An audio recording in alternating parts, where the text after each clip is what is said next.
So, hello everybody. The watch I would like to introduce you to today is this very, very beautiful, stunning Enicar Jet-Graph Mark IV. This watch is from the end of the 60s, probably 1968 or 1969. And throughout its history, it was built only in the 60s of the last century. So what do we have here? This watch is 40 millimeters in diameter without the crown. The crown is signed. And it is driven by a value 72 movement. In extended version, it doesn't only show the normal 30 minutes counter, 12 hours counter, as you can see, but also it shows a GMT time zone, additional time zone. So it's a Values 72-4 movement, they say. They call this version with the GMT function.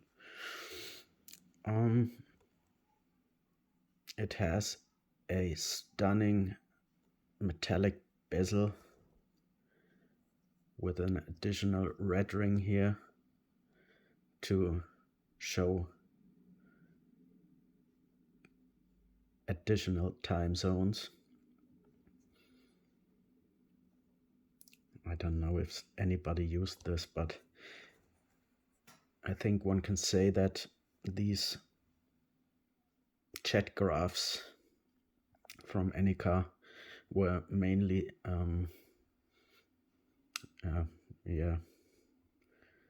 used by people who were flying a lot, so as pilots or business people who needed to have other time zones. This is what it was supposed to be, at least. Today this is a very, very rare watch. For comparison, and I'd like to make more comparisons with that other model, I would use the Rolex cosmograph Daytona, which was built exactly in the same time period, but had much fewer functions. No GMT, no other time zones additionally. To compare the rarity of these two models, which are both 40 millimeter Values 72 models, you will find on Chrono 24 by yesterday there were 35 Rolex Daytonas, vintage Daytonas, if cosmograph or not is left aside, and there were 3 Jet-Graphs. How many were built of them? Well, it's not totally clear, at least I don't know it. Maybe somebody who sees this video can post it in the commentaries if he knows it. I suppose it was some hundreds of every version. So these watches are really hard to find.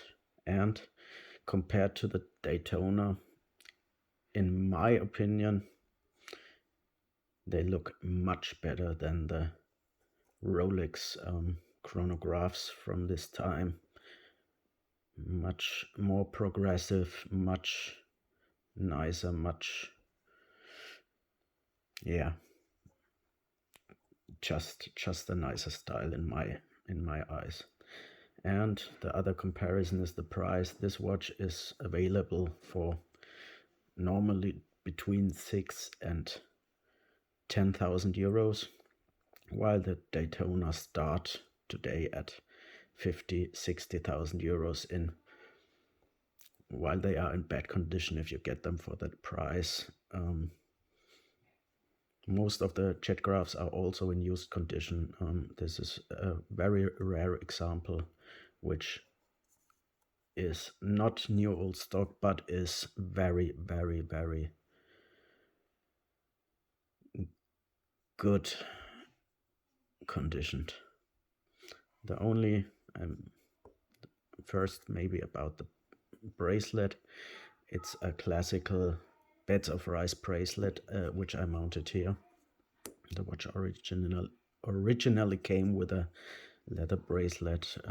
Sometimes you see it also with a tropic gum bracelet, I think it is.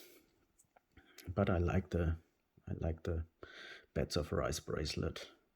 It just reflects the times and fits perfectly in my eyes to the optics of the watch itself. Yeah, the price is one thing, but the rarity is another thing, and I myself would say it's a thing about taste, and everybody has another taste. I understand that, but for me, the Rolex Daytona, which is so much sought for and so very expensive in our days, is a really boring watch compared to this one.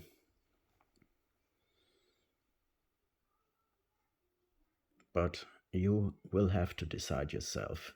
Enicar is a name which is meanwhile well known under collectors. It was a brand who produced, which I read once, about 100,000 watches a year, though they produced watches mostly for the middle class. They were not cheap. I guess this Enicar Jet-Graph was similar priced as the Rolex Daytona, maybe a little less, but still quite expensive for that time. Which I also love on this watch is, for example, this inner pressure ring. I don't know if it is, but it's reflecting wonderfully if you have the watch in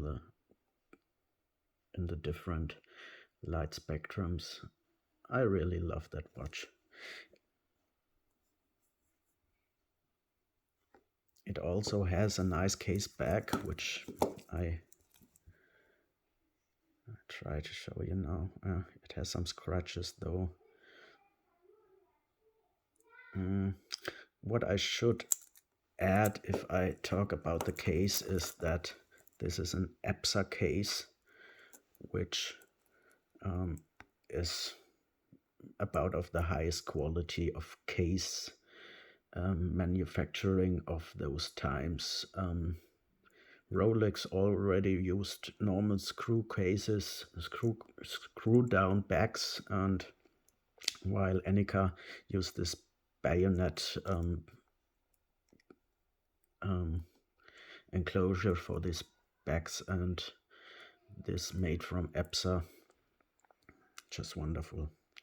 It has an acrylic crystal like also the Rolex Daytonas do, and I think quite all of the watches of the 60s do. And yeah, it works perfectly. The value 72 movement is one of the most reliable movements that was ever built, I would say. Yeah, it's just like a tank moving on and moving on and moving on and moving very, very exactly, yes.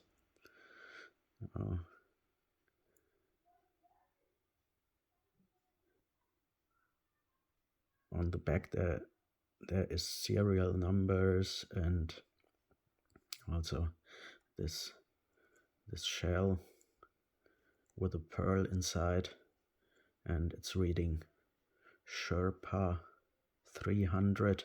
I don't really know what, sometimes you read on other Enicar Sherpas. You also can read Sherpa 600. I don't really know what that number is supposed to say, but yeah, maybe someone of you does know it and can post it in the commentaries. So this is the watch I wanted to show you today. For me, it's, yeah,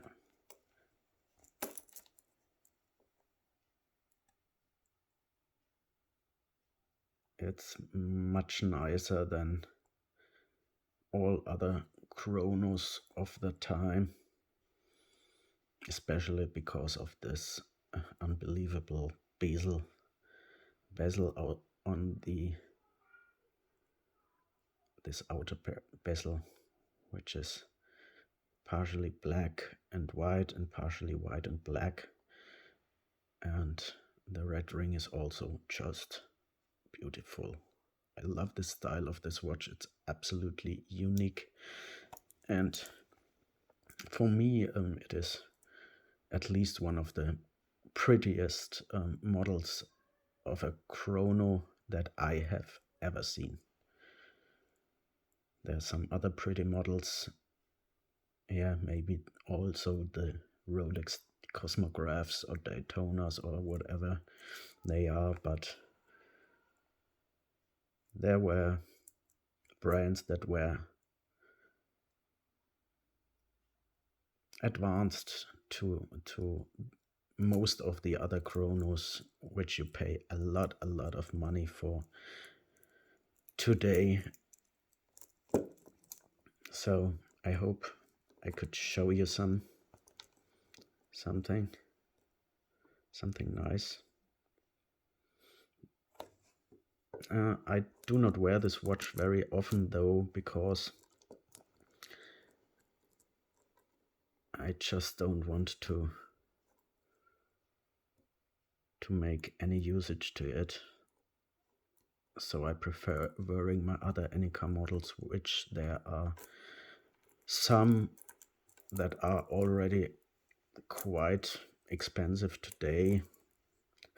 Not compared to the vintage Rolexes though, but you can pay for